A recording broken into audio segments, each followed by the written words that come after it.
And one day, I'm walking down the streets downtown looking to buy weed. There wasn't weed stores at that time. We had to find dealers. Looking to buy weed. And I passed by a tattoo shop. And I thought, I hear that getting tattoos are painful. But I don't think I'll feel that pain right now. That's how numb I was. Let me see if I'll feel that pain. So I go to this tattoo shop and I'm like, what kind of tattoo do I want? Picturing in my head, starting to draw, oh, I think I want this. And I drew this tattoo, a heart with a key lock on it. And I told them I want red around it. And they're like, this is a very specific tattoo. At that time, I didn't realize why I got that tattoo. I just thought it was really beautiful, and I really like it. But when God broke through the darkness of my life and got me out of my spiritual wilderness, he made me look at that tattoo and he said, Danielle, your heart was so broken that you locked it up. You didn't even realize it. That's how much pain you had, that you didn't even realize why you were getting specifically this tattoo. So randomly, that's when I woke up. I woke up when my boyfriend hit me.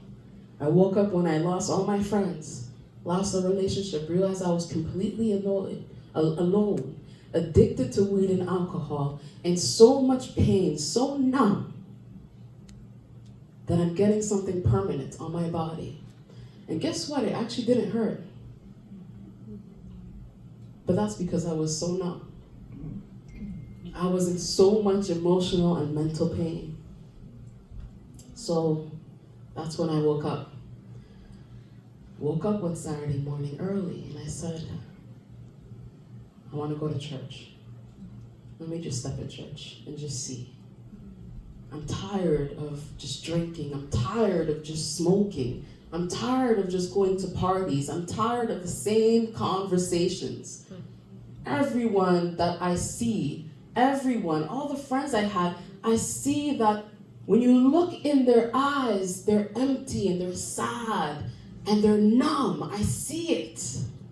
I see the pain that they carried. And I said, I know this pain. I see it. I recognize it because that's the same look I have. Why are we so miserable? Because we wanted freedom. Because we felt like we were restricted. So we rebelled as young people and did whatever we want, but this is the freedom. Is this freedom? So that's why I got curious and I said, let me go to church.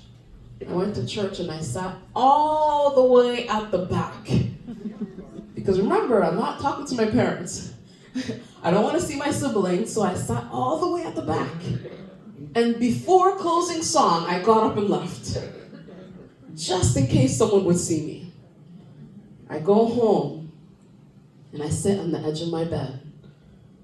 And I'm wondering, that was kind of weird, Danielle, that you stepped into church after all these years. And while I'm contemplating that, all of a sudden I get sleep paralysis. If you don't know what sleep paralysis is, it's when your eyes are open, you're conscious, you are awake, but physically you can't move. That's what sleep paralysis is. All of a sudden, I couldn't physically move. I couldn't lift up my hands. Nothing. And all of a sudden, I see a dark shadow just walking back and forth in my room.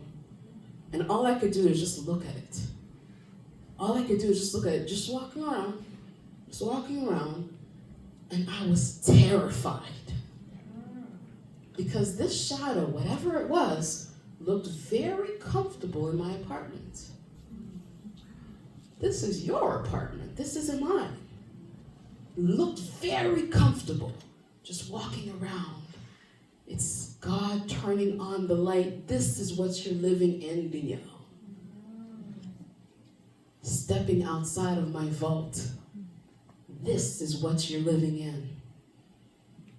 So as soon as I hear him saying, and I didn't know it was him at that time, say, yell Jesus. I start yelling the name of Jesus, but once again, I can't speak. So in my mind, I'm yelling Jesus over and over and over again until I can get up. I get out of my apartment. I run out of my apartment. I call my sister, and I start crying to her on the phone.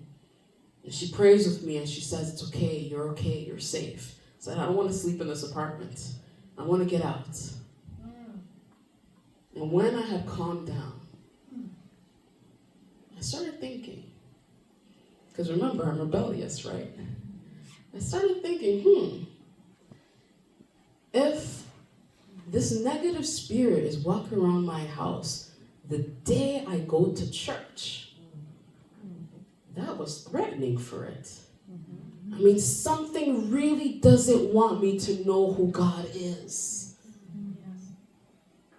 Knowing God and stepping into his house is that powerful that I got attacked that way. Who is God?